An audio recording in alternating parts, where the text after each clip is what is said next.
All accommodation meets relevant legal requirements as well as contractual standards to be safe, fit for purpose and properly equipped.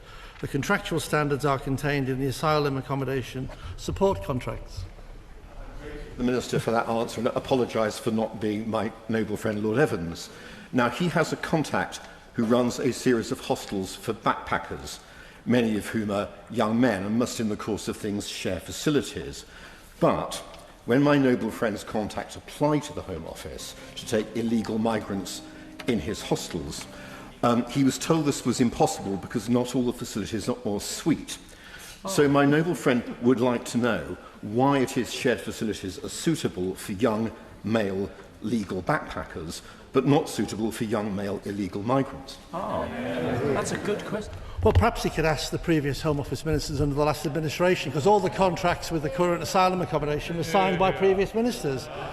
I'm very happy to look at the issue that he's got, but I'll just repeat again, for the avoidance of doubt, all the contracts were signed by previous ministers under the last administration.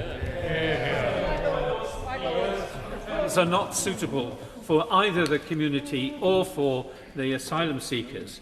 So could the noble Lord tell us, given that there are two main ways in which you can improve this situation dramatically, how you're getting on with reducing the backlog of cases being heard, and whether you allowed people to work so they can pay for their own accommodation? We're getting on quite well, actually, if noble lords will bear with me. The supported accommodation as of the 31st of March 2025 is 15% lower than at the end of 24 and 42% lower than at the end of September 23. We are moving people through supported accommodation. We are trying to get the backlog down.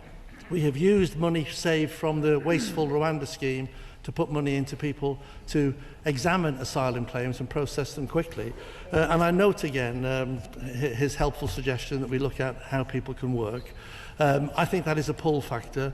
We have an honest debate on that issue, but again, we keep all options on the table. My Lords, report after report has documented what one describes as the cruel, unsafe and degrading treatment experienced by many asylum seekers living in hotels, especially LGBTQ people, women and children.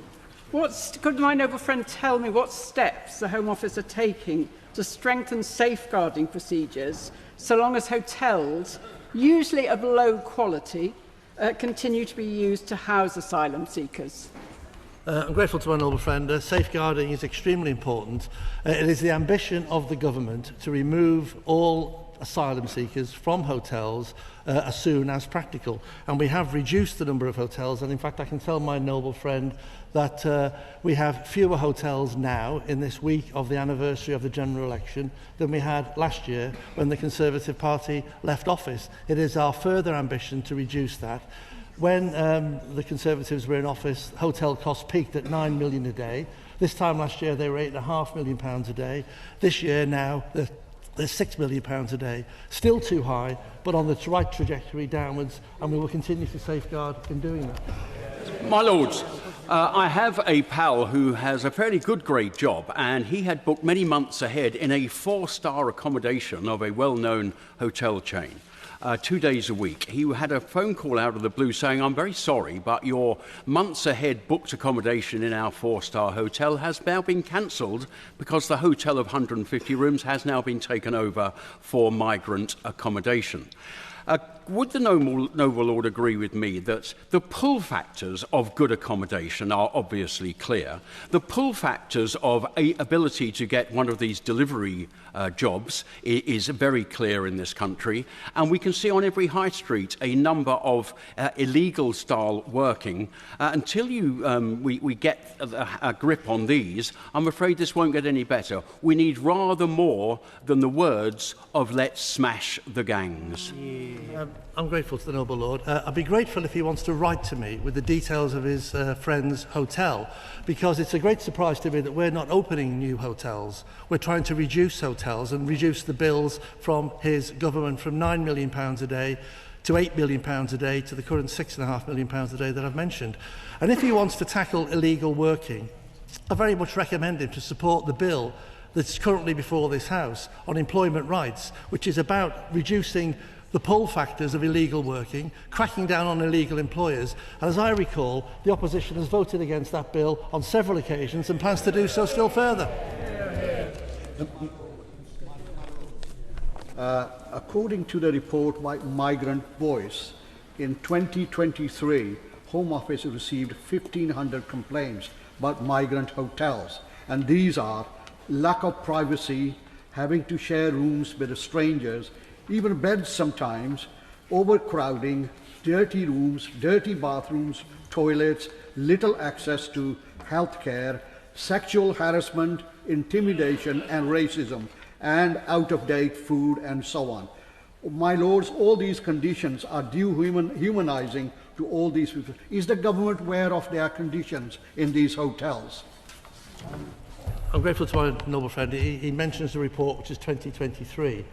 This government has been very clear that we need to provide accommodation, as I said in the original answer to the noble Lord Goodman of Wickham, that all contractual standards are safe, fit for purpose, properly equipped, and the contractual standards which are in the asylum accommodation support contracts which meet decency levels are maintained, and that is the objective of this current government, and the figures he gave were from 2023. My Lords, wants to talk about voting against the government. Perhaps he might like to recall the fact that they voted 130 plus times against our bill to avoid this situation. But, my Lords, under the Conservatives, the number of asylum seekers being housed in hotels decreased from 3 consecutive quarters prior to Labour coming into office. And since Labour gained power, the number of asylum seekers housed in hotels has risen by some 29%. So at what point does the Noble Lord Minister think his government will honour the election manifesto, given that the small boat arrivals is now touching over 20,000, something like a 50% increase on this time last year?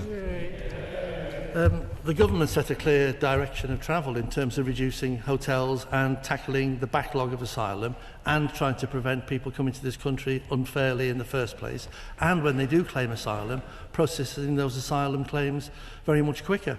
I point him to one figure, if I may, which I hope is helpful to him, and that figure is 9,208. And that is the number of people who have been removed from this United Kingdom up to the end of 2024 since the general election, compared with an average figure of around 2,000 for the previous government during its term of office. So the question for the noble gentleman is to say, he has got us, well, the noble Lord, he has got us into the position with his government where we have a rise in hotel numbers to a maximum of 400, a rising cost to £9 million, a record number of people coming to this country, and a failure to remove people who are being denied asylum, and a failure to process asylum claims in a speedy, effective way. We are clearing up his mess and doing the best we can to achieve that. Despite the Lords, I wonder if the noble Lord could bring us up to date about the position of unaccompanied migrant children who are in hotels, and whether or not he is satisfied that their safety and safeguarding are being properly protected. I'm grateful to the noble Lord.